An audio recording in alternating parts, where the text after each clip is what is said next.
الحمد لله وكفى وسلام على عباده الذين اصطفى أما بعد أعوذ بالله من الشيطان الرجيم بسم الله الرحمن الرحيم أحسب الناس أن يتركوا أن يقولوا آمنا وهم لا يفتنون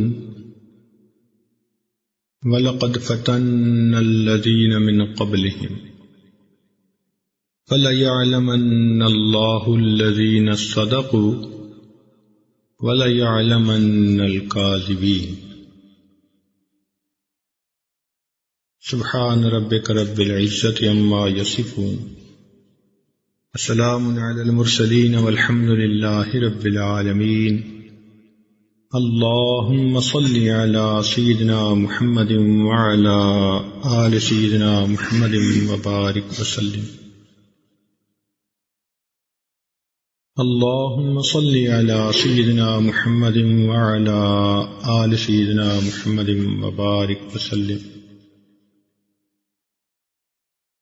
اللهم صل على سيدنا محمد وعلى آل سيدنا محمد وبارك وسلم انسانی زندگی ہوا میں رکھے ہوئے چراغ کی مانند ہے۔ جیسے ہوا میں رکھا ہوا چراغ ایک پل کا محتاج ہوتا ہے، انسانی زندگی بھی ایک پل کی محتاج ہوتی ہے۔ یہ دنیا فنا کے داغ سے داغدار ہے۔ چنانچہ جبریل علیہ السلام تشریف لائے نبی علیہ السلام کی خدمت میں اور عرض کیا، اے اللہ کے پیارے محبوب صلی اللہ علیہ وسلم، عش ما شئت فإنک میت، جتنا چاہیں آپ زندگی گزاریں، ایک دن دنیا سے جانا ہے۔ وَأَحْبِبْ مَنْ شِئْتَ فَإِنَّكَ مُفَارِقُ، جس سے چاہیں محبت کریں، ایک دن جدا ہونا ہے۔ اس لیے نبی السلام نے دنیا کے بارے میں فرمایا کہ کن فی الدنیا کأنک غریب او عابر سبیل، تم دنیا میں زندگی گزارو جیسے کوئی پردیسی ہوتا ہے یا راستہ چلنے والا مسافر ہوتا ہے۔ ہمارا وطن اصلی جنت ہے، یہ ہمارا وطن اقامت ہے۔ کچھ مدت کے لیے ہم یہاں آئے ہیں، پھر واپس اپنے وطن لوٹنا ہے۔ اب یہ جو تھوڑی سی زندگی ہے، یہ ہماری امتحان ہے۔ اس لیے فرمایا الدنیا دار المحن، دنیا امتحان گاہ ہے۔ یہ دنیا سیرگاہ نہیں، تماشا گاہ نہیں، قیام گاہ نہیں، آرام گاہ نہیں، یہ امتحان گاہ ہے۔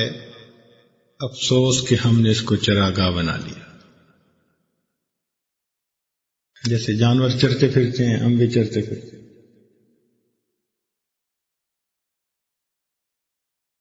اللہ تعالیٰ فرماتے ہیں لَقَدْ خَلَقْنَا الْإِنسَانَ فِي كَبَدٍ، تحقیق ہم نے انسان کو مشقت کے لیے پیدا کیا کہ اس دنیا میں رہ کر یہ محنت کرے۔ جب امتحان ہوتا ہے تو وہ کام کا وقت ہوتا ہے، آرام کا وقت نہیں ہوتا۔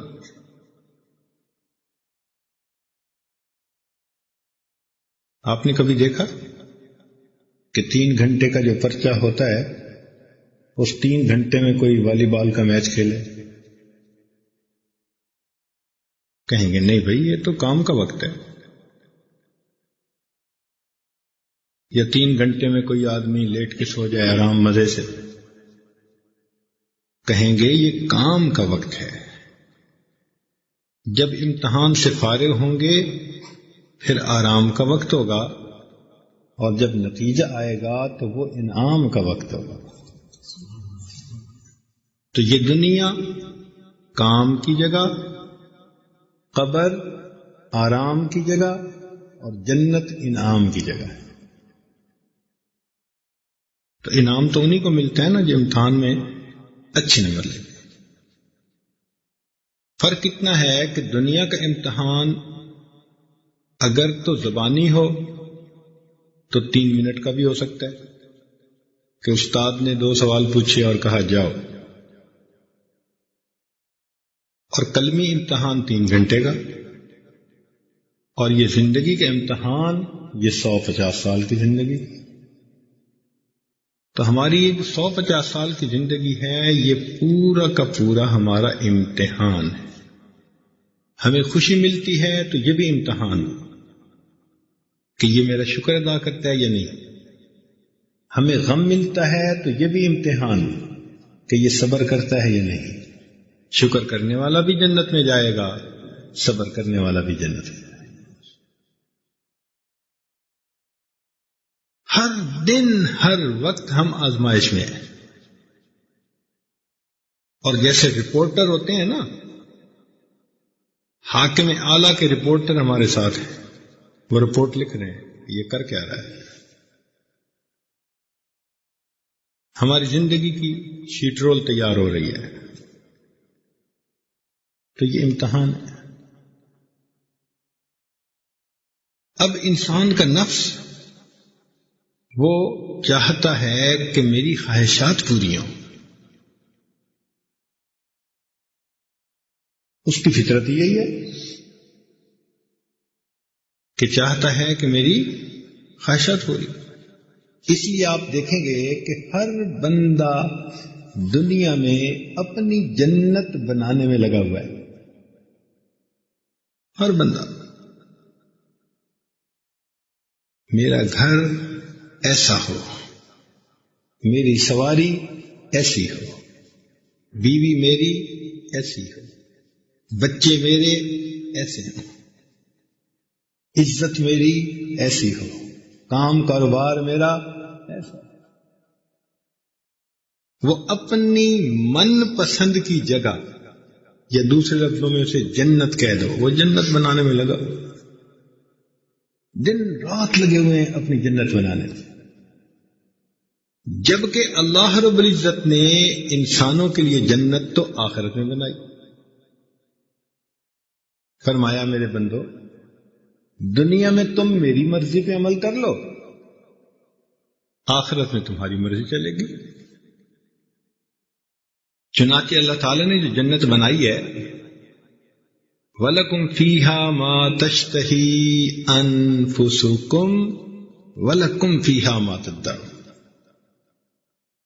وہاں تمہیں وہ کچھ ملے گا جو تمہارا جی چاہے، تمہاری خواہش پوری ہوگی۔ واہ میرے مولا، هَلْ جَزَاءُ الْإِحْسَانِ إِلَّا الْإِحْسَانُ۔ دنیا میں ہم نے اللہ کی چاہت پوری کر دی، اللہ نے جنت میں اپنے بندوں کی چاہت کو پورا کر دیا۔ جنت کے گھر کا ڈیزائن بدلے گا، جنت میں اس کی مرضی چلے گی۔ سبحان اللہ، کیا زندگی ہوگی، من پسند کا حسن ملے گا، کھانا ہوگا، پینا ہوگا، عیش ہوگا، آرام ہوگا، نہ وہاں تھکاوٹ ہوگی، نہ کوئی غم ہوگا۔ لا خوف علیکم اليوم ولا انتم تحزنون، نہ کوئی حزن ہوگا، ایک شاہی مل جائے گی۔ یا سمجھنے کی خاطر یوں کہیے کہ بندے کو وہاں چھوٹی سی خدائی مل جائے گی، سمجھنے کی خاطر، جب ہر مرضی پوری ہو رہی ہے۔ سبحان اللہ، واہ میرے مولا، کیسی زندگی ہوگی، انسان تصور نہیں کر سکتا۔ نیکوں کا ساتھ ہوگا، اور پھر مزے کی بات کہ یہ نعمتیں ہمیشہ کے لیے ہوگی، وَأَنْتُمْ فِيهَا خَالِدُونَ، تم ہمیشہ ہمیشہ وہاں رہو۔ کیا الاٹمنٹ ہوگی کہ یہ سب نعمتیں اللہ تعالیٰ نے دے کے فرما دیا کہ اب تمہیں یہاں سے کوئی نکالے گا نہیں، تم ہمیشہ ہمیشہ یہاں۔ واہ میرے مولا، جو سب سے چھوٹی جنت ہوگی جس بندے کو ملی وہ اس دنیا سے بھی 10 گنا بڑی ہوگی، اور جو بندہ جائے گا آخری بندہ، اس کی بھی تفصیل حدیث پاک میں ہے کہ اللہ تعالیٰ اس کو کہیں گے کہ تیرے عمل اتنے تو نہیں کہ تو جنت میں جائے، چلو تجھے جہنم کے کنارے کھڑے کر دیتے ہیں۔ تو جہنم کے کنارے اس کو کھڑا کریں گے، اس کو دھواں پہنچے گا، جہنم کی لپٹیں پہنچیں گی، اور جہنمیوں کے رونے کی آواز آئے گی۔ وہ کہے گا یا اللہ یا اللہ، پکارے گا اللہ کو، فرشتے کو بھیج کے پوچھوائیں گے کیا چاہتا ہے، کہ یا اللہ بس میرا رخ ادھر سے پھیر دے، لا اسمع حسیسها ولا ارى اهلها، نہ میں چیخیں سنوں نہ میں دوزخیوں کو جلتا دیکھوں، میرا رخ پھر جائے۔ تو رخ پھیر دیں گے، پھر تھوڑی دیر کے بعد یا اللہ یا اللہ، پھر اللہ تعالیٰ فرشتے کو بھیجیں گے جا کے پوچھو کیا چاہتا ہے، کہ یا اللہ بس بہت قریب ہوں جہنم کے، تھوڑا سا مجھے آگے کر دیا جائے۔ تو فرشتہ اس کو اتنا آگے کر دے گا کہ جہاں دور سے وہ جنت کو دیکھے گا اور اس کی ٹھنڈی ہوا کا جھونکا آئے گا۔ اب جب ٹھنڈی ہوا کا جھونکا آئے گا تو بس ارادہ بدل جائے گا، یا اللہ یا اللہ، کیا چاہتے ہو میرے بندے؟ بس یا اللہ صرف اتنا چاہتا ہوں کہ دروازے کے قریب کر دے۔ فرشتہ آئے گا اس کو دروازے کے قریب، اب جیسے ایئر کنڈیشن کمرہ ہو نا تو دروازے کے قریب جاؤ تو ٹھنڈ ملتی ہے، ٹھنڈک لگتی ہے، اس کو بھی جنت کی خوشبودار ہوائیں اور ٹھنڈی ہوائیں وہ لگے گی۔ اب دل للچائے گا کہ اندر ہوتا تو کیا مزے ہوتے، پھر کہے گا یا اللہ، لیکن مانگے گا کچھ نہیں۔ اللہ تعالیٰ فرمائیں گے میرے بندے میں جانتا ہوں تیرے اندر کیا ہے۔ اچھا اللہ آپ جانتے ہیں تو پھر دے دیں۔ تو اللہ تعالیٰ فرشتے کو فرمائیں گے اس کو جنت میں داخل کر دو۔ یہ آخری جنتی ہوگا جو سب سے آخر میں جائے گا، وہاں اس کو جنت ملے گی، اور جنت کو دیکھ کے حیران رہ جائے گا، دنیا سے 10 گنا بڑی جنت۔ اللہ تعالیٰ فرمائیں گے یہ تجھے دے دی، تو یہ سمجھے گا کہ میرے ساتھ مذاق ہو رہا ہے، کہے گا اللہ آپ زمین و آسمان کے مالک ہیں اور مجھ بندے کے ساتھ مذاق کہ 10 گنا بڑی جنت؟ فرمائیں گے نہیں، تجھے 10 گنا بڑی جنت ہم نے عطا کر دی، یہ آخری جنتی ہے۔ تو پھر جو پہلے جائیں گے جنتی ان کی جنت کا کیا عالم ہوگا؟ واہ میرے مولا۔ تو بھائی جنت میں جو سب سے بڑی نعمت ہوگی نا وہ اللہ تعالیٰ کا دیدار ہوگا، سب سے بڑی نعمت۔ وَلَدَيْنَا مزید، اللہ تعالیٰ جنتیوں کو اپنا جمال دکھائیں گے۔ وہ کیسی ہوگی اللہ تعالیٰ کا دیدار؟ بے جہت، بے کیف، بے شبہ، بے مثال، بس ہوگا، اللہ جانے وہ کیا ہوگا، لیکن جنتی دیدار کریں گے، کیا مزہ آئے گا۔ سوچنے کی بات ہے کہ جس ذات نے حسن و جمال کو پیدا کر دیا اس کے اپنے حسن و جمال کا کیا عالم۔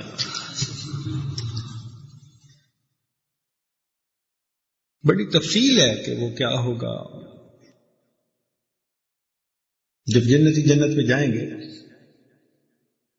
تو جنتی مخلوق کو دیکھیں گے تو وہ اتنی خوبصورت ہوگی کہ یہ 70 سال تک ٹک ٹکی باندھ کے دیکھتے رہ جائیں گے.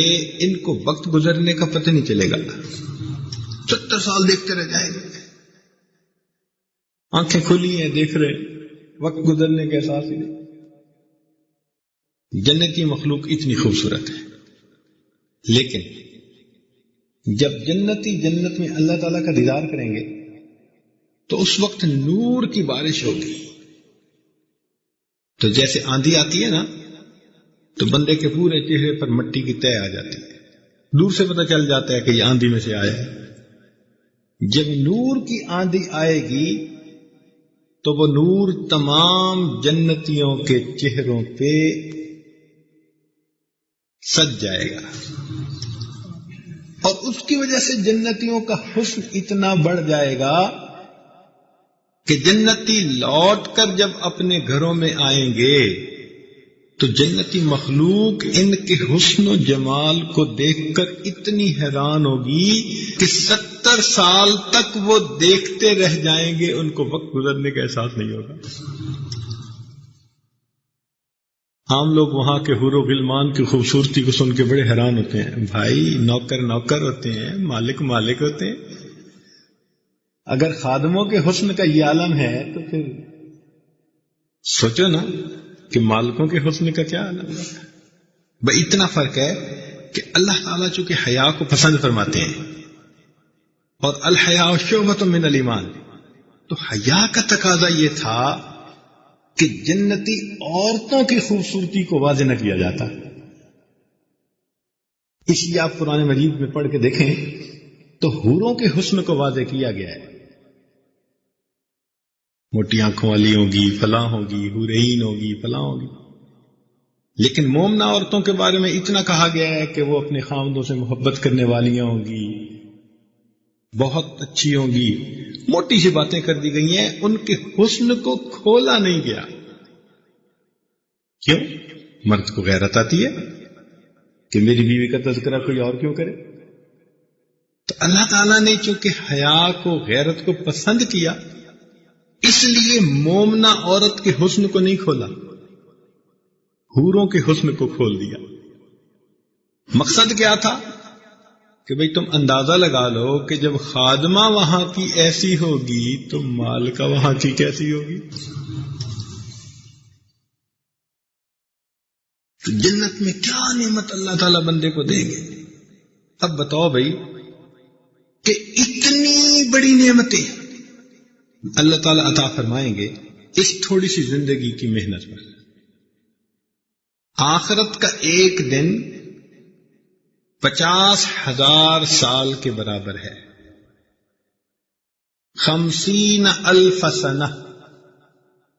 اور اگر یہاں کا 100 سال کسی کی عمر ہو تو آخرت کے حساب سے وہ 2.5 منٹ بنتی ہے.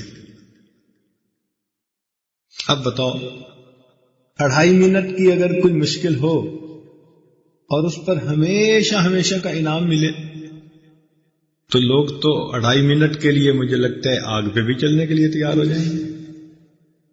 کہیں جی وعدہ کرو تم ہمیں یہ دو گے، ہم تمہیں 2.5 منٹ آگ پہ چل کے دکھا دیتے ہیں. اور دل میں کہیں گے کہ ہاں یہ 2.5 منٹ ہی ہے نا، مشکل اٹھا لیں گے، برداشت کر لیں گے. تو جس طرح بندہ تھوڑی دیر کی مشقت کو برداشت کر کے بڑے انعام کا حقدار بننے کے لیے تیار ہو جاتا ہے، تو اسی طرح مومن کو بھی چاہیے کہ دنیا کی تھوڑی دیر کی مشقتوں کو برداشت کر لے اور آخرت کے بڑے انعامات کا حقدار بن جائے. اس لیے ہمارے بزرگوں نے کہا نور میں ہو یا نار میں رہنا. عزیز طلباء، نور میں ہو یا نار میں رہنا، ہر جگہ ذکر یار میں رہنا. نور میں ہو یا نار میں رہنا، ہر جگہ ذکر یار میں رہنا، چند جھونکے خزاں کے بس سہ لو، پھر ہمیشہ بہار میں رہنا۔ بس یہ دنیا کی تھوڑی سی زندگی ہے، یہ جھونکے خزاں کے سہ لیں، پھر انشاءاللہ بہار ہی بہار۔ اس لیے مومن کی جب موت آتی ہے تو اس کے لیے تو آخرت کی نعمتوں کے دروازے کھل جاتے ہیں۔ اس چیز کو انبیاء کرام نے سمجھا اور وہ یہ علم لے کے دنیا میں آئے، اور جن حضرات نے ان کی صحبت پائی انہوں نے بھی اس یقین کو حاصل کر لیا، پھر انہوں نے بھی ایسی زندگی گزاری کہ بس دنیا کی قربانیاں اور دنیا کی تکلیفیں یہ تو کوئی بات ہی نہیں، یہ تکلیفیں اٹھاؤ اور اللہ کے ہاں کامیاب ہو جاؤ۔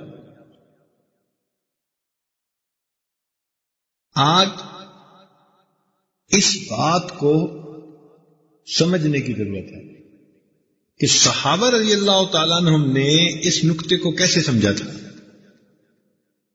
وہ کہتے تھے کہ بس دنیا کی زندگی گزر گئی لیکن اللہ تعالیٰ راضی ہو گئے تو ہم کامیاب۔ اب اس دنیا میں تکلیفیں بھی آئیں گی، مشقتیں بھی آئیں گی، امتحان بھی ہوں گے، یہ سب کچھ برداشت کرنا پڑے گا، لیکن جب ہم اس کو برداشت کریں گے تو اللہ کے ہاں انعام کے حقدار بھی بن جائیں گے۔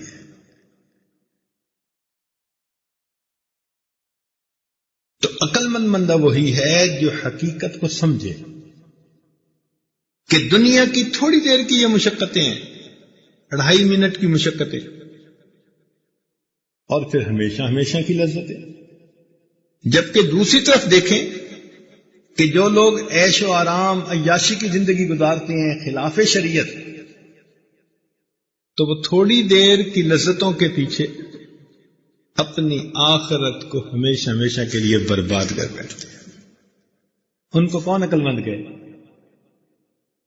وہ تو بے وقوف لوگ ہیں۔ آج کسی چھوٹے بچے کو کہنا کہ آپ کو ہم بسکٹ کھلاتے ہیں اور 2 تھپڑ لگائیں گے، تو چھوٹا بچہ بھی یہ سودا کرنے پہ راضی نہیں ہوگا۔ وہ کہے گا کہ بسکٹ کے پیچھے 2 تھپڑ، توبہ توبہ، میں تو نہیں کھاتا۔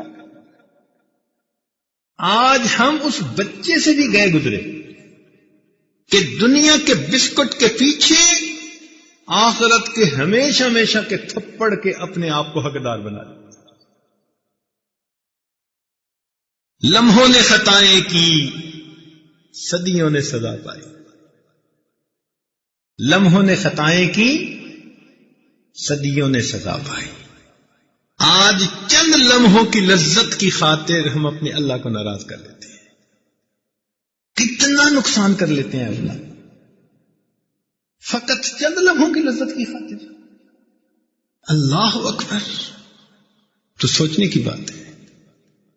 اس لیے اس دنیا میں اپنے نفس کو قابو کیجیے، اپنی خواہشات کو لگام دیجیے، اپنے آپ کو شریعت کی لگام پہنا دیجیے، اور پھر دیکھیے کہ اللہ رب العزت کے لیے جب ہم زندگی گزاریں گے تو بس مرتے ہی ہماری نئی زندگی کا آغاز ہو جائے۔ موت کو سمجھے ہے ناداں اختتام زندگی، موت کو سمجھے ہے ناداں اختتام زندگی، ہے یہ شام زندگی صبح دوام زندگی۔ یہ نئی زندگی کے صبح ہے۔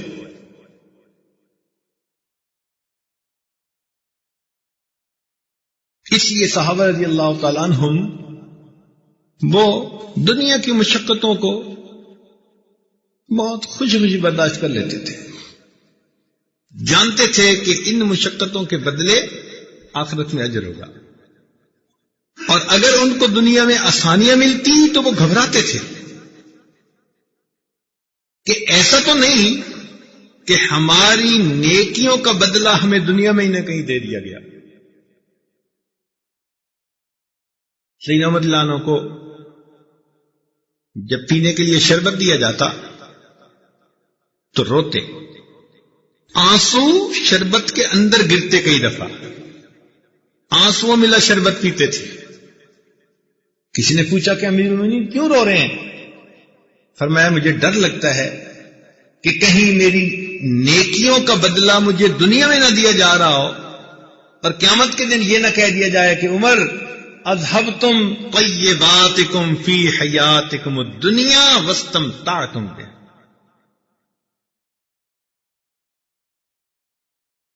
وہ اتنا ڈرتے تھے، اس لیے اختیاری فقر تھا ان کا۔ یعنی ایک مجلس میں صحابہ نے مل کے فیصلہ کیا کہ عمر لانوں کا مشاعرہ بڑھانا چاہیے، یہ بہت تھوڑا لیتے ہیں بیت المال سے، زیادہ کرنا چاہیے۔ مگر ڈر تھا کہ ان کو بتائے کون کہ آپ کی تنخواہ بڑھا دی گئی، بتائے کون؟ چنانچہ انہوں نے کہا کہ ان کی جو بیٹی ہے نا حفصہ رضی اللہ تعالیٰ عنہ، وہ ام المومنین بھی ہیں، ان سے کہیں۔ چنانچہ ان کو کہا گیا کہ ام المومنین یہ پیغام پہنچا دیجئے۔ انہوں نے کہا کہ ابو جان آپ بہت تھوڑا لیتے ہیں بیت المال سے، تو زیادہ کر لیجئے بس۔ تو میں کون ہے جس نے یہ مشورہ دیا؟ ان کا نام تو میں نہیں بتاتی، تو میں نام بتاتی تو میں ان کی شکلیں بدلتا، اتنی سزا دیتا۔ اور پھر فرمایا کہ حفصہ تم بتاؤ، نبی علیہ الصلوۃ والسلام نے زندگی ہمارے سامنے گزاری، تم نے ان کی زندگی کو کیسے پایا؟ ان کا ایک چٹائی ہوتی تھی اور سر کے نیچے کھجور کی چھال کا ایک تکیہ ہوتا تھا، ایک کمبل ہوتا تھا، گرمیوں میں دورا بچھا لیتے تھے اور سردیوں میں نیچے اوپر بچھا لیتے۔ کپڑے کیسے ہوتے تھے کہ پھٹے کپڑے ہوتے تھے، ایک گیرو رنگ کا کپڑا تھا، کرتا تھا، یعنی کپڑے تھے۔ جب کوئی وفد آتا تو نبی علیہ السلام اس دن وہ کپڑے استعمال فرماتے تھے۔ کھانا کیسا ہوتا تھا؟ کبھی ملتا تھا، کبھی نہیں ملتا تھا۔ پھر کہنے لگے ایک دن میں نے روٹی بنائی اور گھی کے ڈبے کی تلچھٹ، یعنی جو آخر میں بچ جاتا ہے، وہ میں نے اوپر لگا دی، تو بس نبی علیہ السلام اس کو بھی خوش ہو کے کھا رہے تھے اور اوروں کو بھی کھلا رہے تھے۔ یہ محبوب کا کھانا تھا، یہ رہنا تھا، یہ سونا تھا۔ اس لیے کہ پتا تھا کہ یہ ظاہر میں تھوڑی دیر کی مشقتیں ہیں، پھر اس کے بعد ہمیشہ کی شاہی ہے۔ تو صحابہ رضی اللہ تعالیٰ عنہ نے اس بات کو سمجھ لیا تھا، اس لیے ان کے لیے دنیا کی مشقتیں نہیں تھیں۔ انبیاء کرام کا یہ قافلہ دنیا کی لذتوں کے لیے نہیں رہتا تھا دنیا میں، بلکہ دنیا میں اپنے رب کو منانے کی خاطر زندگی گزارتا تھا۔ چنانچہ انہیں دین کی خاطر قربانیاں دینی پڑتی تھی۔ اور اللہ تعالیٰ فرماتے ہیں احاسب الناس، کیا انسان یہ گمان کرتے ہیں ان یترکو، کہ انہیں چھوڑ دیا جائے گا، ترک کر دیا جائے گا، ان یقولوا آمنا، اگر انہوں نے کہہ دیا کہ ہم ایمان لے آئے، وہم لا یفتنون، ان کو آزمایا نہیں جائے گا، وَلَقَدْ فَتَنَّ الَّذِينَ مِن قَبْلِهِمْ، ہم نے تحقیق ان سے پہلے والوں کو بھی آزمایا، فَلَيَعْلَمَنَّ الَّذِينَ صَدَقُوا وَلَيَعْلَمَنَّ الْكَاذِبِينَ، اور اللہ تعالیٰ ضرور بھی ضرور سچوں کو اور جھوٹوں کو الگ الگ کر کے رہے گا کہ سچے کون ہے، جھوٹا کون ہے۔ ہم آزمائے جا رہے ہیں، روز آزمائے جا رہے ہیں۔ ہم نے گناہ کیا، ثابت کر لیا اللہ ہم جھوٹے ہیں اپنی بات میں۔ ہم نے نیکی کی، ہم نے ثابت کر دیا اللہ ہم اپنی بات میں سچے ہیں۔ اب سچے جھوٹے کا پتہ چل رہا ہے، روز پتہ چل رہا ہے، آخر پہ نتیجہ نکال دیں گے۔ واقعی اس کی نیکیاں زیادہ، یہ سچا تھا، اس کے گناہ زیادہ، یہ جھوٹا تھا۔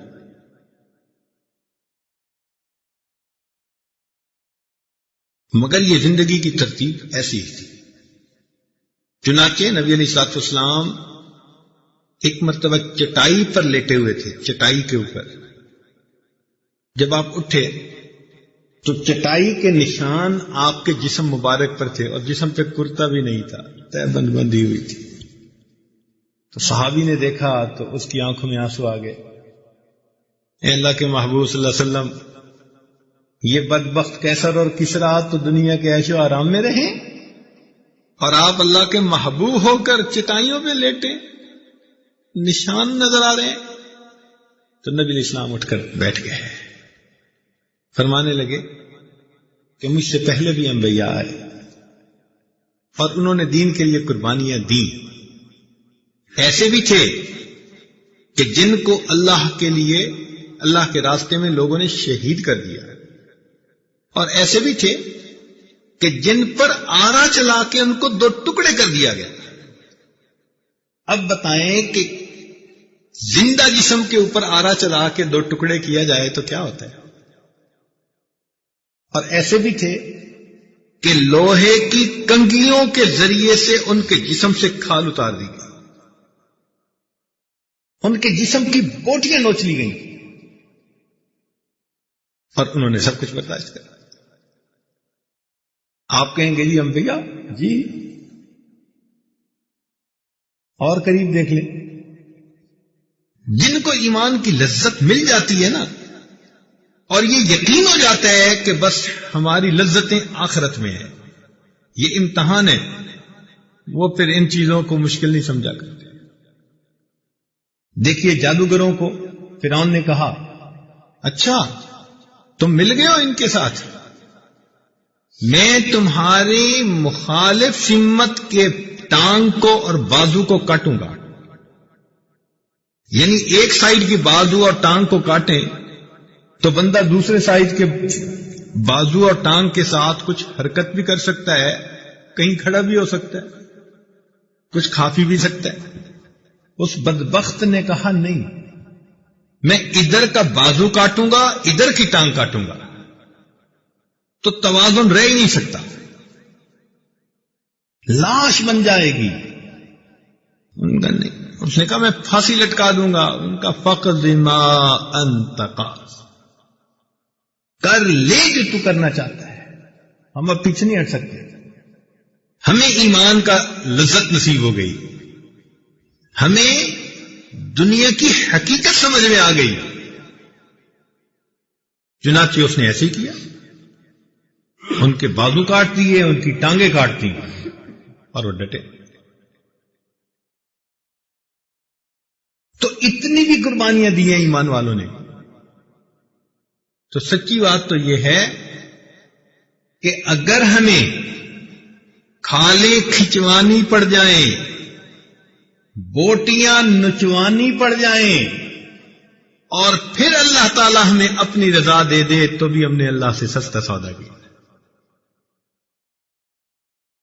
عزیز طلبہ بات سمجھ رہے ہیں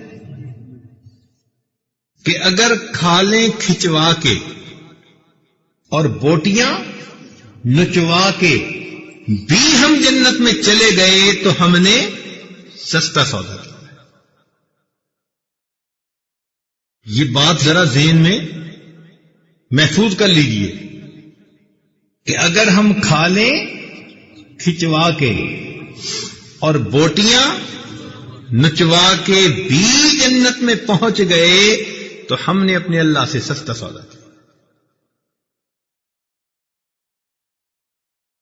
اس بات کو صحابہ نے سمجھا تھا۔ اللہ اکبر۔ اسی لیے دنیا میں انہوں نے مشقتوں کو برداشت کیا، اللہ کی عظمت کو سمجھتے تھے۔ اللہ اکبر کبیرہ۔ آپ سوچیں، نبی علیہ السلام اللہ تعالیٰ کے محبوب صلی اللہ علیہ وسلم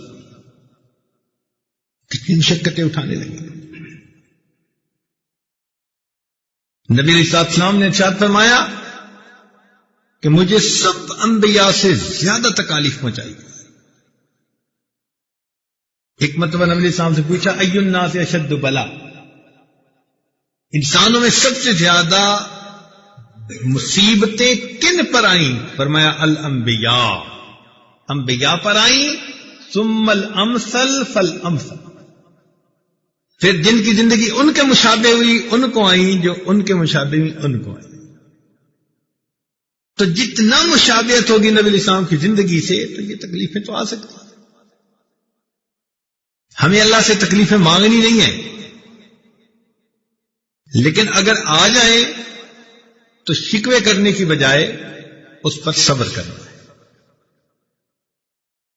آج کل تو ذرا سی بات پوری نہ ہو نا، ذرا سی خواہش تو اللہ سے بھی ناراض پھرتے ہیں۔ مجھے ایک بندہ ملا نقل کفر نباشد، کہنے لگا جی میں نے تو فلاں چیز کے لیے بڑی دعائیں مانگی، دعائیں قبول ہی نہ ہوئی، ہم نے بھی نماز پڑھنی چھوڑ دی۔ اب بتاؤ، ہم نے بھی نماز پڑھنی چھوڑ دی، یعنی اللہ تعالیٰ سے بھی ناز نخرے چل رہے ہیں ان کے، اللہ کی عظمت کو انہوں نے سمجھا ہی نہیں ہے۔ اللہ اکبر کبیرہ۔ نبی علیہ الصلوۃ والسلام کو کیا مشقتیں اٹھانی پڑی، یعنی آپ صلی اللہ علیہ وسلم سجدے میں گئے اور کافروں نے اونٹ کی اوجڑی، گندگی بھی ہے، نجاست بھی ہے، بو بھی ہے، بوجھ بھی ہے، اوپر لا کر رکھ دی، اور اتنا بوجھ کہ نبی علیہ الصلوۃ والسلام اٹھ نہیں سکتے، سجدے میں ہی پڑے ہوئے ہیں۔ پتہ نہیں کتنا وقت گزرا ہوگا، سوچیں۔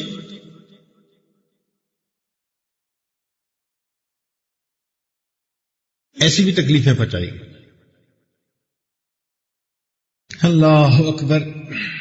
7 ہجری میں مسلمانوں کا بائیکاٹ کر دیا، نبی علیہ السلام شیب ابی طالب کے اندر چلے گئے، ایک گھاٹی تھی، وہاں سے مسلمان باہر نکلتے کوئی چیز لینے کے لیے، ان کی پٹائی ہوتی، 2 سال رہے، کھانا نہیں ملتا تھا، پانی نہیں ملتا تھا، بچے روتے تھے، سب مشقتیں اٹھائیں۔ کوئی 2 سال تھوڑے تو نہیں ہوتے۔ نبی علیہ الصلوۃ والسلام نے سوچا کہ یہاں کے لوگوں نے تو میری بات کو قبول نہ کیا، یہ ددیال کے لوگ تھے، والد کی سائڈ کے لوگ تھے، چچا اور دوسرے لوگ، چلو میں ننہال کی سائڈ پر جا کر ذرا پیغام دیتا ہوں۔ چنانچہ آپ طائف تشریف لے گئے۔ یہ جو طائف کا علاقہ ہے نا، یہ بنو سعد کے رشتہ دار تھے، نبی علیہ السلام کے ماموں کا علاقہ کہا جاتا ہے، نبی علیہ السلام کے ماموں کا علاقہ۔ تو خیال تھا کہ شاید وہ اماں کے رشتے کی لاج رکھیں گے، وہاں جا کر ان کو پیغام دیا، انہوں نے بدسلوکی کی انتہا کر دی۔ اب بتائیں کہ سارا دن کی بھوک ہے، پیاس ہے، تھکن ہے، انہوں نے کہہ دیا کہ آپ اس شہر میں ٹھہر ہی نہیں سکتے، بستی سے نکل جائیں، اور لڑکوں کو پیچھے لگا دیا، لڑکے پتھر مار رہے ہیں، مذاق اڑا رہے ہیں۔ کتنی انسان کے اوپر کیفیت عجیب ہوتی ہے، حتیٰ کہ نالین مبارک میں بھی خون آ گیا، اور اس حال میں اللہ کے نبی طائف کی بستی سے باہر نکلے کہ نہ ددیال والوں نے اپنا ساتھ دیا، نہ ننہال والوں نے ساتھ دیا۔ تو دل کیا کہہ رہا ہوگا کہ میرا کوئی نہیں، اللہ تیرے سے۔ نبی علیہ السلام تھکے ہوئے ہیں، کھجوروں کا ایک باغ ہے عتبہ شیبہ کا، تو نبی علیہ السلام اس باغ کے باہر اکیلے تنہا اکیلے بیٹھ گیا، طبیعت اداس ہے، غم زدہ ہے، اور اس موقع پہ نبی علیہ السلام نے پھر ایک دعا مانگی ہے۔ وہ دعا تو سونے کی سیاہی سے لکھنے کے قابل ہے۔ اس دعا کو پڑھ کے پتہ چلتا ہے کہ واقعی لسان نبوت ہی سے یہ دعا نکل سکتی ہے، کسی اور کی پرواز ایسی نہیں ہو سکتی۔ یہ ایک نبی علیہ السلام ہی کی شان ہے کہ ان کی زبان سے ایسی دعا نکلے۔ کتنی عاجزی کے ساتھ. کوئی اور ہوتا تو احسان جتلاتا، اللہ میں نے یہ بھی کیا اور یہ بھی کیا اور تو نے مجھے کھانا بھی نہ دیا اور پینا بھی نہ دیا اور یہ میرا حال ہو گیا. نہیں، وہ اللہ رب العزت کی عظمت کو جانتے تھے، لہذا وہاں بیٹھ کر انہوں نے اللہ تعالی سے دعا کی. دعا کے الفاظ ذرا پڑھا کریں اور لطف لیا کریں. کتنی عاجزی بندے کی نظر آتی ہے اور کتنی اللہ کی عظمت سمجھ میں آتی ہے. نبی اسلام نے فرمایا اللہم انی اشکو الیک ضعف قوتی وقلت حیلتی وہوانی علی الناس. اے اللہ، میں آپ ہی کے سامنے شکوہ کرتا ہوں اپنی کمزوری کا، اپنی بے کسی کا اور لوگوں میں اپنی بے بسی کا. اپنی کمزوری کا، اپنی بے کسی کا اور لوگوں میں اپنی بے بسی کا. کیا چن چن کے لفظ استعمال کیا، الفاظ کا انتخاب بتا رہا ہے، الفاظ کا چناؤ بتا رہا ہے کہ واقعی یہ افصح العرب کی زبان سے نکلی ہوئی دعا ہے. ضعف قوتی وقلت حیلتی وہوانی علی الناس. پھر فرمایا یا ارحم الراحمین، اے سب رحم کرنے والوں سے زیادہ رحم کرنے والے، انت رب المستضعفین، آپ کمزوروں کے پروردگار ہیں. وانت ربی، اور میرے بھی تو آپ ہی پروردگار ہیں. اے کمزوروں کے پروردگار، کیسے اللہ کی رحمت کو کھینچا جا رہا ہے، کیسے اللہ کی عظمت بیان کی جا رہی ہے تاکہ اللہ کی رحمت کے دروازے کھلیں اور رحمت کی بارش چھم چھم برسے. پھر فرماتے ہیں الی من تکلنی، اللہ آپ مجھے کس کے حوالے کرتے ہیں؟ الی بعید یتجہمنی ام الی عدو ملکتہ امری. اے اللہ، آپ مجھے اجنبی کے سپرد کرتے ہیں جو میرے ساتھ ترشرو ہوتا ہے، یا مجھے دشمن کے حوالے کرتے ہیں، آپ نے اس کو میرا والی بنا دیا، میرے اوپر اختیار دے دیا. پھر آگے ایک عجیب بات کہی، ان لم یکن بک علی غضب فلا ابالی. اے اللہ، اگر آپ مجھ سے ناراض نہیں ہیں تو مجھے کسی بات کی پرواہ نہیں. دیکھا، یہ مشقتیں اٹھا رہے ہیں، یہ تکلیفیں اٹھا رہے ہیں، اور پھر یہ کہہ رہے ہیں کہ اللہ ان لم یکن بک علی غضب فلا ابالی، اگر آپ مجھ سے ناراض نہیں ہیں اللہ مجھے اس کی کوئی پرواہ نہیں. ولیکن عافیتک ہی اوسع لی، لیکن اے اللہ تیری حفاظت ہی تو میرے لیے کافی ہے. اعوذ بنور وجہک الذی اشرقت لہ الظلمات. اے اللہ، میں تیرے چہرے کے اس نور کے طفیل جس سے کہ ظلمتیں روشن ہو گئی میں تیری پناہ مانگتا ہوں. کیا عجیب بات کہی ہے. اعوذ بنور وجہک الذی اشرقت لہ الظلمات. اللہ، تیرے چہرے کے اس نور کے طفیل جس سے ظلمتیں روشن ہو گئیں، اے اللہ میں تیری پناہ مانگتا ہوں. وصلح علیہ امر الدنیا والآخرہ، اور جس سے دنیا اور آخرت کے سب امور صحیح ہو گئے. اے اللہ، میں اس بات سے تیری پناہ مانگتا ہوں کہ ان تنزل بی غضبک، کہ آپ کا غصہ میرے اوپر نازل ہو، او یحل علی سخطک، یا اللہ آپ مجھ سے ناراض ہو. میں آپ کی پناہ مانگتا ہوں. لقل عتبا حتی ترضا، جب تک آپ راضی نہ ہو جائیں آپ کو راضی کرنا ضروری ہے. ولا حول ولا قوت الا بک، اللہ نہ کوئی طاقت ہے نہ کوئی قوت ہے تیرے سوا.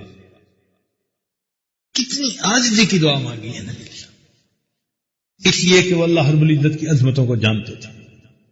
وہ سمجھتے تھے کہ دنیا کی یہ چھوٹی سی قربانیاں اور مشقتیں یہ سب آسان ہیں ان نعمتوں کے مقابلے میں جو اللہ ایمان والوں کو جنت میں عطا فرمائے گے. تو قیمت تو دینی پڑتی ہے ہر چیز کی. جو ہمیں دنیا میں مشقتیں اٹھانی پڑتی ہیں، مصیبتیں اٹھانی پڑتی ہیں، نفس کے خلاف مجاہدے برداشت کرنے پڑتی ہیں، یہ ہم آخرت کی قیمت چکا رہے ہوتے ہیں. اس لیے جب صحابہ کو یہ بات سمجھ میں آ گئی تو بس اس وقت ان کے لیے سب مشکلیں آسان. کیا کیا صحابہ نے قربانیاں دی. اگر کبھی آپ واقعات صحابہ پڑھیں نا کہ ان کے اوپر کیا مشقتیں آئیں، اللہ پہلی امتوں میں بھی آئیں. اللہ تعالیٰ فرماتے ہیں مستہم البأساء والضراء وزلزلوا، ان کو تنگ دستی پریشانی نے اپنی لپیٹ میں لے لیا. وزلزلوا، اور اتنا ان کو جھنجھوڑا گیا حتی یقول الرسول والذین آمنوا معه متی نصر اللہ، حتیٰ کہ رسول اور جو ان کے ساتھ ایمان لائے وہ کہہ اٹھے اللہ کی مدد کب آئے. تو اتنا تو آخری پوائنٹ تک ان کو آزمایا گیا. اللہ تعالیٰ فرماتے ہیں حتیٰ اذا استیأس الرسل، حتیٰ کہ رسول بھی نا امید ہونے لگے. وظنوا، اور ان کا یہ گمان ہونے لگا انہم قد کذبوا، اور وہ سوچنے لگے کہ شاید ہمارا مشن نہیں چل سکے گا. اللہ تعالیٰ فرماتے ہیں جاءہم نصرنا، تب ہماری مدد آئی. یعنی اس پوائنٹ تک تو لے جاتے ہیں نا اللہ تعالیٰ کہ جہاں چاروں طرف پھر بندے کو اندھیرا نظر آنے لگ جاتا ہے. یہ اللہ رب العزت کی طرف سے امتحان ہوا. اور صحابہ پر ایمان اس سے بھی زیادہ. کیسا امتحان آیا؟ اللہ اکبر. اللہ تعالیٰ فرماتے ہیں کہ اذ زاغت الابصار، جب آنکھیں پھٹی رہ گئیں، وبلغت القلوب الحناجر، اور دل جو تھے وہ حلق کی طرف آنے لگ گئے. وَتَظُنُّونَ بِاللَّهِ الظُّنُونَ هُنَالِكَ ابْتُلِيَ الْمُؤْمِنُونَ، یہ وقت تھا جب ایمان والوں کو آزمایا گیا. وَزُلْزِلُوا زِلْزَالًا شَدِيدًا، دیکھا، اور ان کو اچھی طرح جھنجھوڑا گیا، اچھی طرح جھنجھوڑا گیا. یا اللہ کیا وقت ہوگا، صحابہ کا کیا حال ہوگا. اللہ اکبر کبیرہ. اس لیے جب نبی علیہ السلام صحابہ کو بدر کے میدان میں لے کر پہنچے نا، سامنے لوہے میں ڈوبی فوج ہے، تلواریں ان کے ہاتھوں میں، اور ادھر پورے 313 کے لشکر کے پاس 2 تلواریں، باقیوں کے پاس کچھ نہیں. تو صحابہ کو یوں محسوس ہو رہا تھا ہم تو موت کے منہ میں دھکیلے جا رہے. کأنما یساقون الی الموت وہم ینظرون، یوں لگتا تھا ہم تو موت کے منہ میں دھکیلے جا رہے ہیں اور ہم آنکھوں سے دیکھ بھی رہے ہیں. اس وقت اللہ کے محبوب رات کو تہجد کے بعد اللہ سے دعا مانگتے ہیں سجدے میں سر ڈال. کیا دعا مانگی؟ اے اللہ یہ تیرے بندوں کی جماعت ہے، اگر یہ جماعت آج ختم ہو گئی لا تعبد بعد اليوم، تو پھر قیامت تک اللہ تیری عبادت کرنے والا کوئی نہیں ہوگا. اتنی عاجزی سے دعا کی کہ صدیق اکبر عنہ کھڑے تھے، انہوں نے وہ دعا سنی تو ان کا دل بھر آیا اور وہ کہنے لگے اللہ کے نبی اپنا سر اٹھائیے، اللہ تعالیٰ ضرور اس دعا کو قبول فرمائے. ایسی دعا مانگی کہ سننے والے کو ترس آ گیا. عزیز طلباء، انسان دین کی خاطر ایسا مجاہدہ کرے کہ خالق اور مخلوق دونوں کو بندے پہ ترس آنے لگ جائے. ایسی زندگی گزارے کہ خالق اور مخلوق دونوں کو بندے پہ ترس آنے لگ جائے. ایسی زندگی گزارے. اور صحابہ کرام نے واقعی ایسے کیا. چنانچہ انہوں نے دین کی خاطر بہت مشقتیں اٹھائی. جب صلح حدیبیہ کے لیے نبی علیہ السلام تشریف فرما تھے تو سہیل جو تھے وہ کافروں کی طرف سے آئے. تو سہیل سہل سے نکلے آسانی سے. تو نبی علیہ السلام نے پوچھا کون آیا؟ جی سہیل. فرمایا اب اللہ تعالیٰ آسانی کر دے گا. ماشاء اللہ، نام کا بھی اثر دیکھو، اب آسانی ہو جائے گی. تو شرائط طے ہوئی. ان شرائط میں کیا طے ہوا کہ جو کوئی آدمی کافروں میں سے مسلمان ہو کے جائے گا اسے واپس کیا جائے گا، جو مسلمانوں میں سے واپس کافروں کی طرف آئے گا اسے واپس نہیں کیا جائے گا. اور نبی علیہ السلام نے اس معاہدے کو قبول فرما لیا. اور اللہ تعالیٰ نے فرمایا انا فتحنا لک فتحا. اللہ اکبر. ایسی فتح مبین تھی. مگر صحابہ حیران ہے کہ نبی علیہ السلام نے اس طرح دب کے کیوں عمل یہ کر لیا. اور ابھی یہ لکھا جا رہا تھا، معاہدہ لکھا جا رہا تھا کہ سہیل کا اپنا بیٹا، اس کا نام تھا ابو جندل، اور ان کو والد نے گھر کے اندر بیڑیاں لگائی ہوئی تھی اور تکلیف دیتا تھا. وہ ان بیڑیوں کو کہیں سے یعنی کاٹ کے اور اپنے آپ کو چھڑوا کے وہ بھی وہاں پہنچ گیا نبی علیہ السلام کے پاس. اب ابو جندل جو سوچنے لگے کہ بس میں آقا کی خدمت میں آ گیا ہوں، اب آقا مجھے اپنی امان میں لے لیں گے. سہیل کہنے لگا کہ جی ابھی تو معاہدہ لکھا جا چکا، اس کو واپس کریں. نبی صلی اللہ علیہ وسلم نے دستخط تو نہیں ہوئے. اس نے کہا میں تو دستخط نہیں کروں گا اس کے اوپر جب تک واپس نہیں کریں گے. نبی علیہ السلام نے یہاں تک فرمایا کہ میری خاطر اسے میرے پاس رہنے دو. کہنے لگا نہیں. چنانچہ نبی علیہ السلام نے ابو جندل کو واپس کر دیا. آپ ذرا تصور میں وہ منظر لائیں کہ ایک طرف مسلمانوں کی جماعت ہے، ایک طرف کافر ہیں، اور کافر کے سردار کا بیٹا جو گھر سے دوڑ کے آیا تھا اس کو اللہ کے نبی پھر واپس کر دیتے ہیں.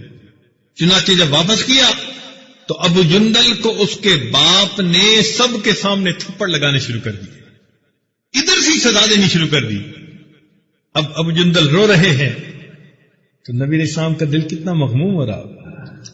صحابہ کے دل پہ کیا گزر رہی ہوگی کہ یہ نوجوان جو دین کو اپنا چکا آج سب کے سامنے اس کی انسلٹ بھی ہو رہی ہے اور اس کے والد نے یہیں سے اس کو سزا دینی شروع کر دی.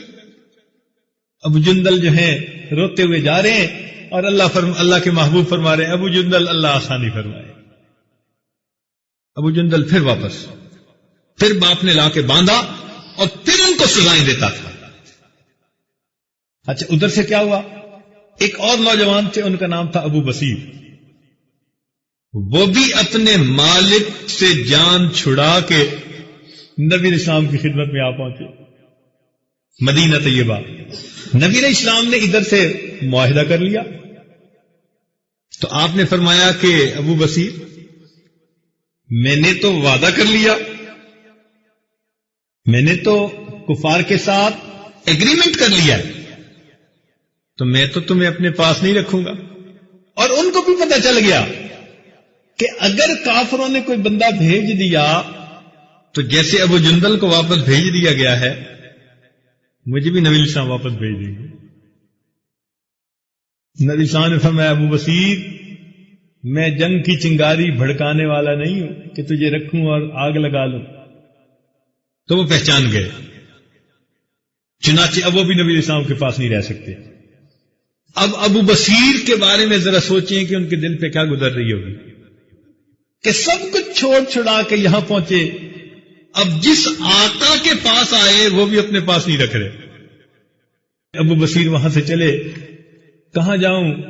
خیال آیا سمندر کے کنارے، مدینہ سے چلے سمندر کے کنارے آ گئے۔ کچھ دنوں بعد ابو جندل کو پتہ چلا، وہ بھی گھر سے بھاگے اور سمندر کے کنارے۔ چند اور دیوانے یہاں مل گئے، ان دیوانوں نے مل کے سوچا کہ بھئی اب ہمارے اوپر تو کسی کا کوئی شرط نہیں، اختیار نہیں، ہمیں تو گھر سے نکالا، ہم ان کافروں کا تو ذرا حساب کتاب کریں نا۔ ان کے تجارتی قافلے وہاں سے گزرتے تھے، انہوں نے ایک پہ حملہ کیا، دوسرے پہ ان کی چیزیں چھینی، تو کافر پریشان ہو گئے۔ چنانچہ کافروں نے نبی علیہ السلام کی خدمت میں پیغامبر بھیجا، نمائندہ بھیجا کہ جی آپ ان نوجوانوں کو اپنے پاس بلا لیں، چلو آپ کے پاس آ جائیں گے تو کسی قانون کے پابند تو ہوں گے نا، انہوں نے تو ہمارا جینا حرام کر دیا۔ تو جب ان کی طرف سے پیغام آیا تو نبی علیہ السلام نے ایک خط لکھا اور ابو بصیر کی طرف بھیجا کہ ابو بصیر میرے پاس آ جائے۔ کہتے ہیں کہ ابو بصیر رضی اللہ تعالیٰ عنہ سمندر کے کنارے تھے، نہ بستر تھا نہ مکان تھا، ٹھنڈی ہوائیں تھیں اور ان کو بخار ہو گیا تھا۔ اور جس بندے کو بخار ہو اس کو تو بغیر ہوا کے بھی ٹھنڈ لگ رہی ہوتی ہے۔ ٹھٹر رہے تھے اور لیٹے ہوئے تھے اور کوئی یار و مددگار نہیں، نہ کوئی دوا دینے والا نہ کوئی غذا دینے والا۔ اس حالت میں جب وہ لیٹے ہوئے تھے، نبی علیہ السلام کا ایک نمائندہ ان کے پاس نبی علیہ السلام کا پیغام لے گیا۔ کہتے ہیں کہ وہ وسیلہ لیٹے ہوئے تھے، انہوں نے کھول کے رکے کو پڑھا اور پڑھتے پڑھتے وہ رکا ان کے سینے پر گرا اور ان کی روح برباد۔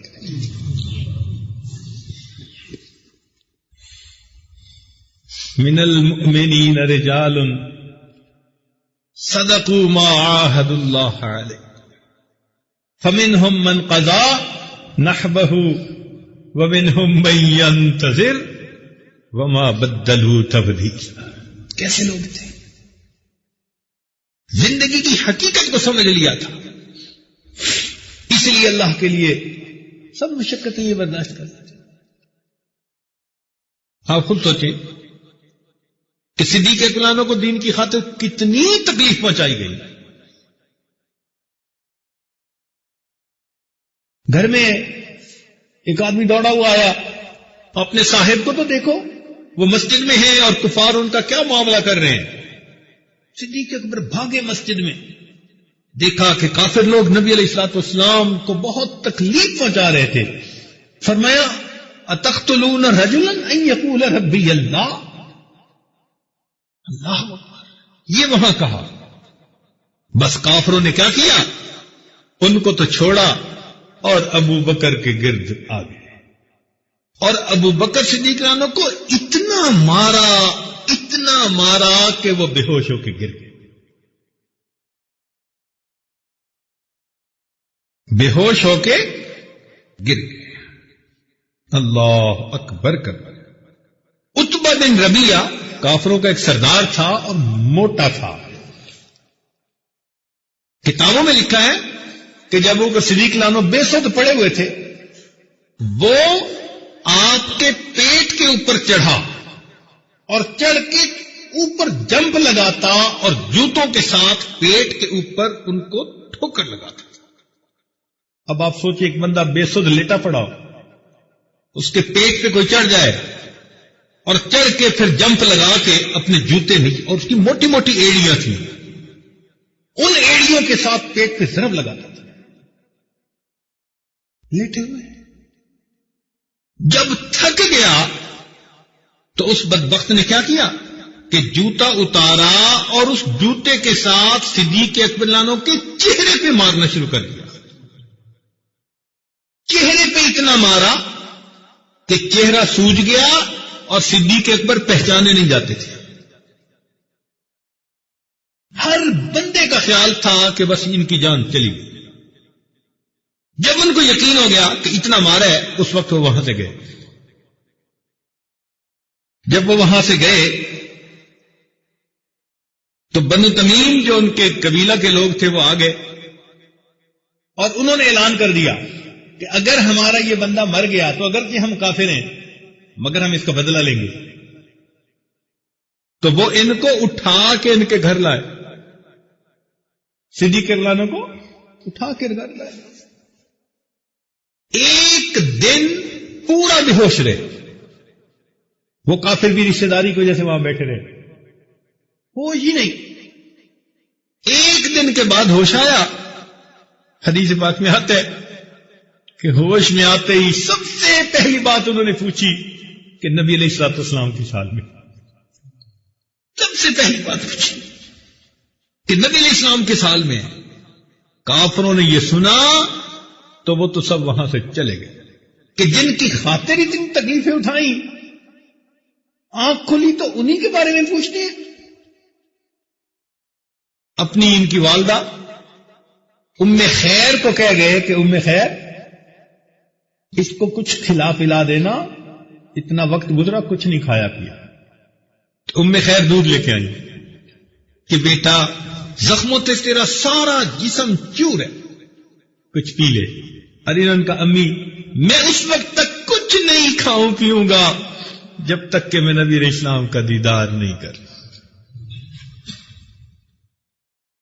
اس نے کہا مجھے کیا پتا کہ ان کا کیا معاملہ, وہ کہاں پہ ہیں, مجھے کیا پتا کہ وہ کہاں پہ ہیں.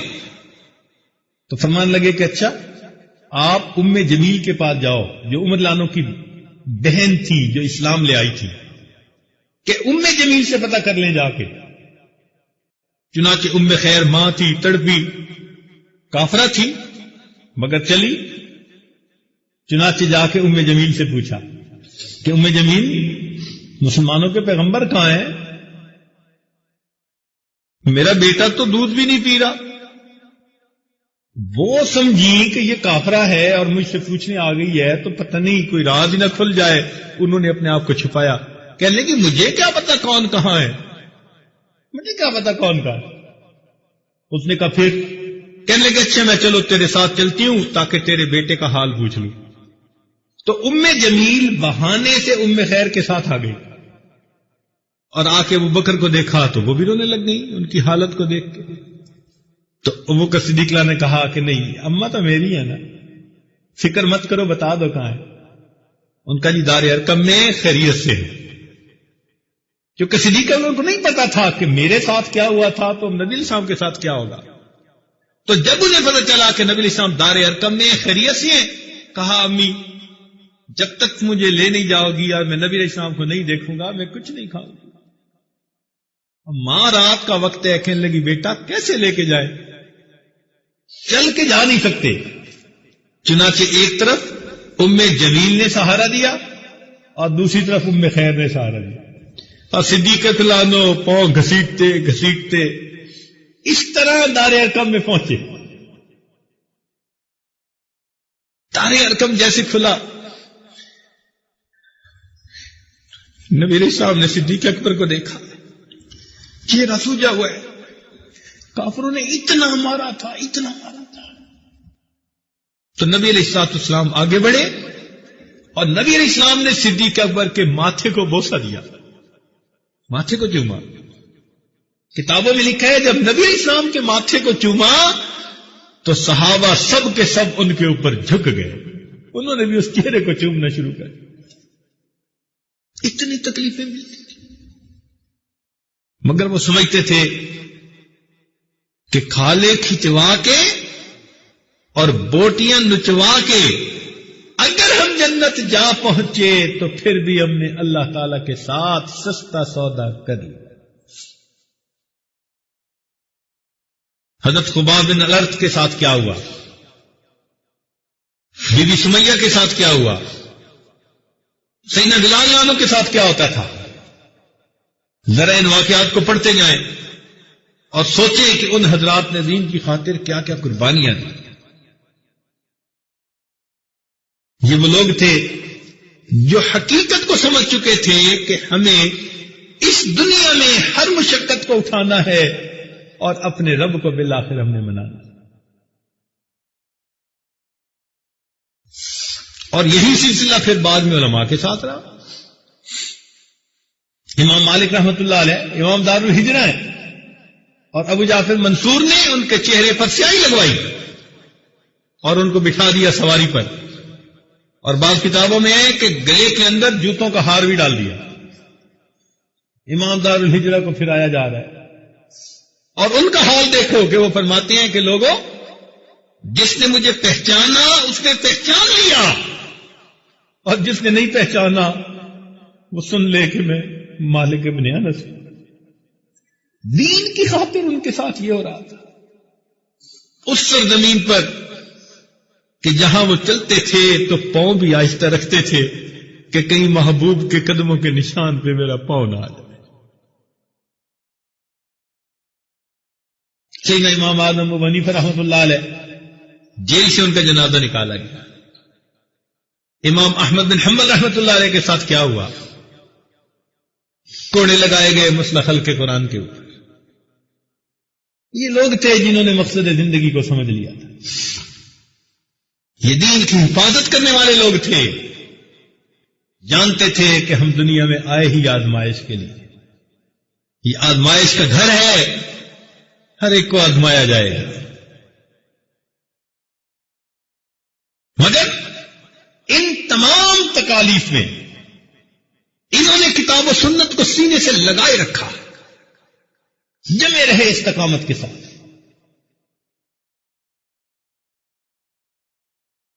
تکلیفیں تو اٹھائیں مگر پیچھے نہیں ہٹے،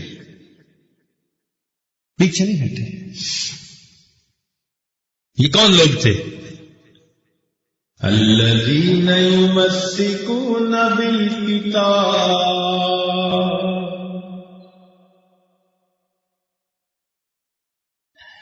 ان کو تمسک بالکتاب نصیب تھا. تھام لیا تھا انہوں نے کتاب کو، سینے سے لگا لیا تھا. قربانیاں تھی. وہ جوانوں کی باتیں کر رہے ہیں، بوڑھوں کا حال دیکھیں. سیدنا عبداللہ بن زبیر رضی اللہ عنہ صحابی ہیں.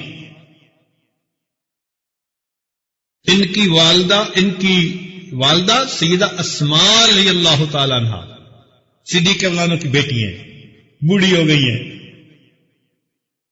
بینائی چلی گئی. جیسے بوڑھوں کی بینائی چلی جاتی ہے، موتیا آ جاتا ہے.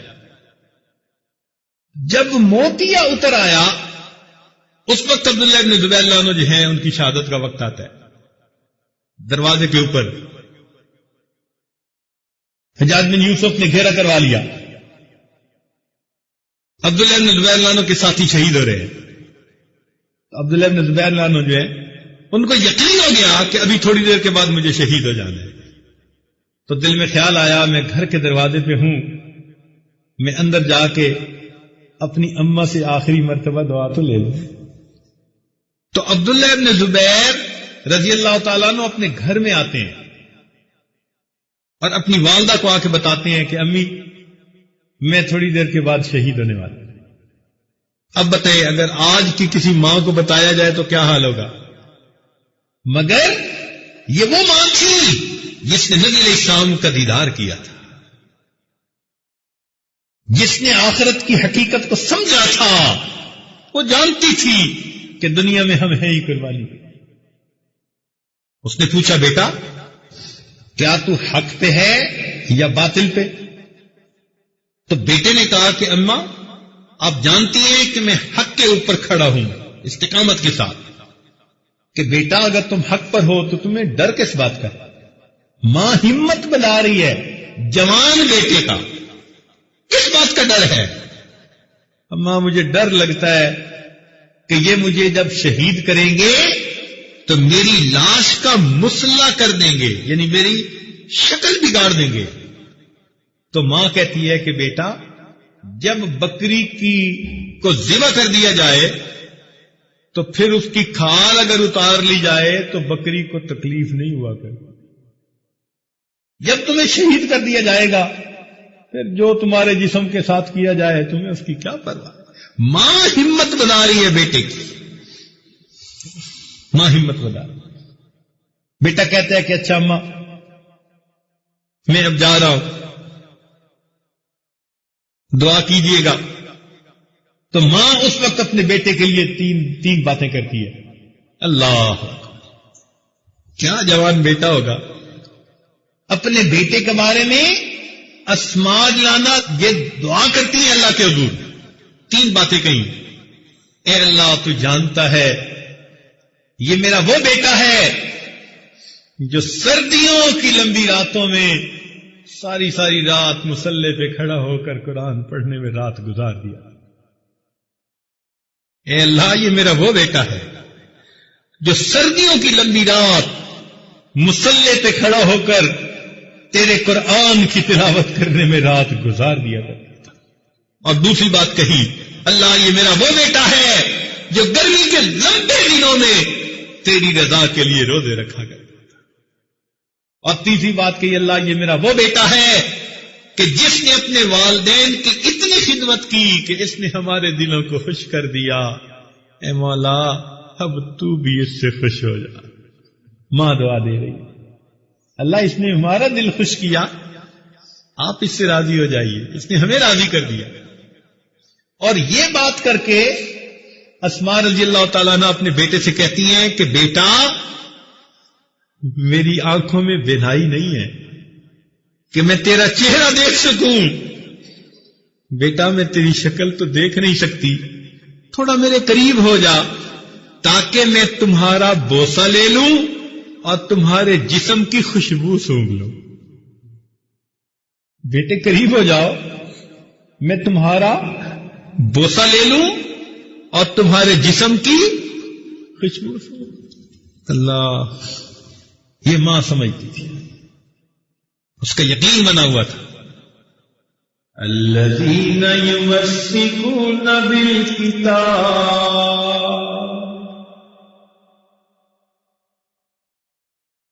یہ وہ لوگ تھے جنہوں نے واقعی تمسک بالکتاب حاصل کر لی، ڈٹے رہے، انہوں نے کتاب کو سینے سے لگائے رکھا.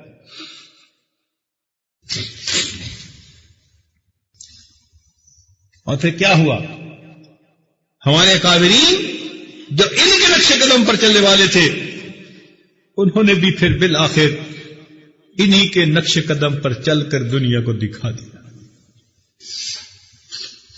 چنانچہ حضرت شیخ الہند رحمت اللہ علیہ جب فرنگی کے قبضے میں تھے، اسیر مالٹا تھے، تو اس وقت فرنگی انہیں تکلیف دیتے.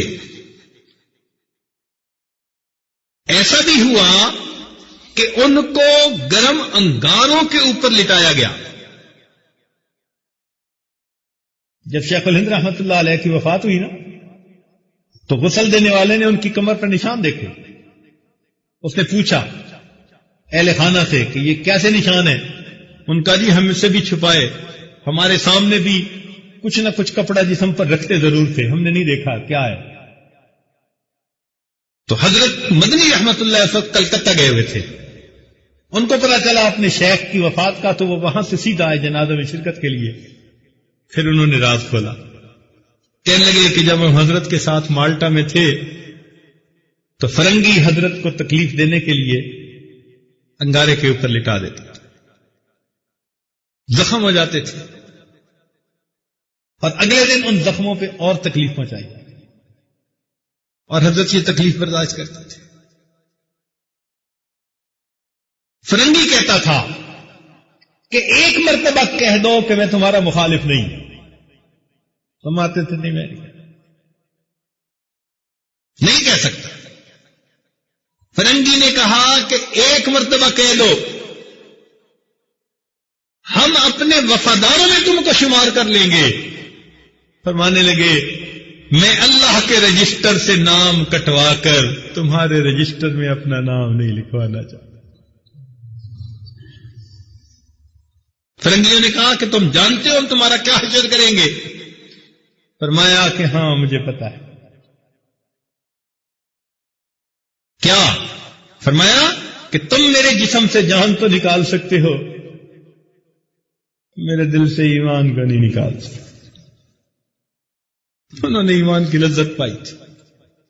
الذین یمسکون بالکتاب،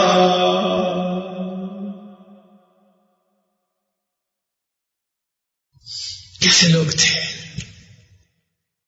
اچانک پتہ چلا کہ فرنگی نے حضرت شیخ الہند رحمت اللہ علیہ کو پھانسی دینے کا پروگرام بنا لیا۔ بس یہ بات سنی اور شیخ الہند رحمت اللہ علیہ کی طبیعت غمزدہ، پوری رات نیند نہ آتی، پوری رات نیند نہ آتی۔ جب کئی راتیں گزر گئی، حضرت مولانا حسین احمد مدنی رحمت اللہ علیہ، قاری عزیر گل رحمت اللہ علیہ، یہ حضرات قریب تھے۔ انہوں نے ایک دفعہ مل کے کہا کہ حضرت اگر کافر نے یہ پروگرام بنا بھی لیا تو یہ کوئی اتنی گھبرانے والی بات تو نہیں ہے کہ آپ کو رات کو بھی نیند نہیں آتی اور آپ غمزدہ ہیں اور اتنا پریشان ہیں اس بات پر۔ تو جب انہوں نے یہ بات کی تو شیخ الہند رحمت اللہ علیہ نے عجیب جواب دیا۔ فرمانے لگے کہ حسین احمد یہ مت سمجھو کہ میں موت کے خوف کی وجہ سے غمزدہ ہوں۔ حضرت کس لیے غمزدہ ہے؟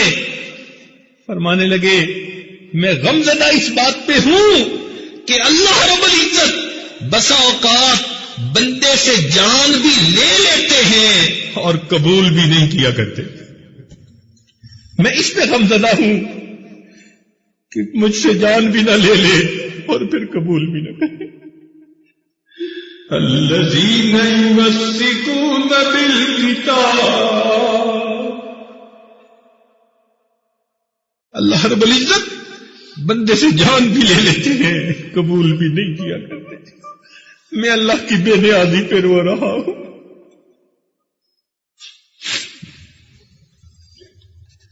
الذین یمسکون بالکتاب، عزیز طلباء یہ ان اکابر کا راستہ ہے۔ ہم کمزور ہیں، اللہ رب العزت سے عافیت مانگتے ہیں، سہولت مانگتے ہیں، لیکن کم از کم اتنا تو ہم اپنے اوپر مشقت اٹھائیں کہ نفس کی خواہشات سے اپنے آپ کو بچائیں۔ اگر ہم نے اپنے آپ کو نفس کی خواہشات سے بچا لیا اور یہ زندگی کا وقت گزار لیا تو بس یقین سمجھ لو کہ ہم نے بہت بڑی کامیابی حاصل کر لی۔ اس لیے صحابہ رضی اللہ تعالیٰ عنہ ان کے اوپر تلوار چل رہی ہوتی تھی اور وہ کہہ رہے ہوتے تھے فزت برب الکعبہ، رب کعبہ کی قسم میں کام۔ بشیر لانو بچے ہیں، لڑکے ہیں، ماں باپ کے ساتھ ہجرت کی، ذرا توجہ سنیے، توجہ سے سنیے گا، ماں باپ کے ساتھ ہجرت کی، اللہ کی شان مدینہ پہنچے تو ماں فوت ہو، اب اکیلا والد ہے، چھوٹے بچے ہیں، اکیلے والد کے ساتھ زندگی گزار رہے ہیں۔ جب نبی علیہ السلام جہاد کے لیے نکلے تو اس چھوٹے بچے کو چھوڑ کر اس کے والد بھی نبی علیہ السلام کے ہمراہ ہو۔ وہ چھوٹا سا بچہ ہے، چند سال کا، 8-7 سال کا بچہ، اس کے والد بھی جہاد میں چلے گئے۔ بچے کو کیا پتا جہاد میں کیا ہوتا ہے؟ وہ تو سمجھا تھا کہیں گئے ہوں گے اور تھوڑی دیر کے بعد واپس آ جائیں گے۔ اب صحابہ جب جہاد سے واپس آئے تو ان کے والد وہاں شہید ہو گئے۔ بشیر لانو ایک چٹان کے اوپر چڑھ کے بیٹھ گئے اور آنے والے قافلے کا انتظار کرنے لگے کہ آنے والا قافلہ آ رہا ہے، میرے ابو آئیں گے مجھے بوسہ دیں گے، مجھے سینے سے لگائیں گے. وہ میرے والد بھی ہیں، میری ماں بھی ہے. سارا قافلہ آ جاتا ہے، اللہ کے نبی آ جاتے ہیں، مگر بشیر لانوں کو ان کے والد نظر نہیں آتے. چھوٹا سا بچہ نبی علیہ السلام کی خدمت میں حاضر ہو گیا. اے اللہ کے نبی، این ابو، میرے ابو کہاں ہے؟ میرے ابو کہاں ہے؟ نبی علیہ السلام نے فرمایا یا بشیر اما ترضا، کیا تو اس پہ راضی نہیں کہ میں تیرا باپ بن جاؤں اور عائشہ تیری ماں بن جائے؟ الذین یمسکون بالکتاب، یہ لوگ تھے جنہوں نے دین کی خاطر ایسی قربانیاں دی، انہوں نے جانیں قربان کر دی. کاش کہ ہم دین کی خاطر آج اپنی خواہشات قربان کر دیں.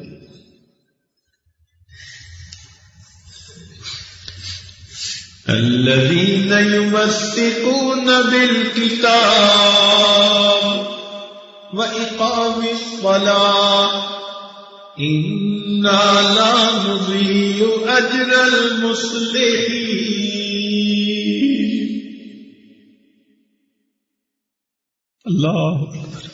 اللہ فرماتے ہیں ہم ایسے مصلحین کے اجر کو ضائع نہیں کیا کرتے. جو قربانیاں دیتے ہیں پھر ہم آخرت میں ان کا اکرام بھی کریں گے. اللہ رب العزت آپ کا یہاں آنا قبول فرمائے. آپ دین کا علم حاصل کرنے کے لیے اپنے گھروں کو چھوڑ کے آئے ہیں. جو روکھی سوکھی ملتی ہے کھا لیتے ہیں، ان چٹائیوں پہ بیٹھتے ہیں، اللہ کا شکر ادا کرتے ہیں.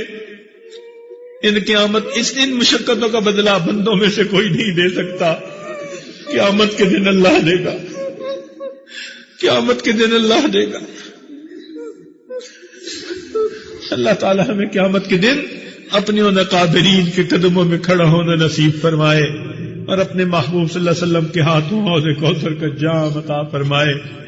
ڈر بس اس بات کا لگتا ہے کہ کہیں ہماری کوتاہیوں کی وجہ سے یہ نعمت ہم سے چھن نہ جائے.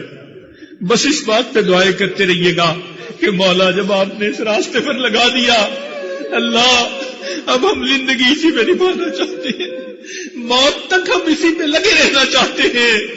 میرے مولا ہمیں واپس نہ ہونے دینا، اللہ اب ہمیں واپس نہ کرنا. ساری دنیا مجھے کہتی تیرا سودائی ہے، ساری دنیا مجھے کہتی تیرا سودائی ہے، اب میرا ہوش میں آنا تیری رسوائی ہے. اللہ ساری دنیا کہتی ہے دین پڑھنے والے ہیں، عالم بننے والے ہیں، کتابیں پڑھانے والے ہیں. اللہ اب ہمارا ہٹ کے دنیا کی طرف جانا تو پھر آپ کی رسوائی ہے. اے اللہ پیچھے نہ ہٹنے دیجئے گا.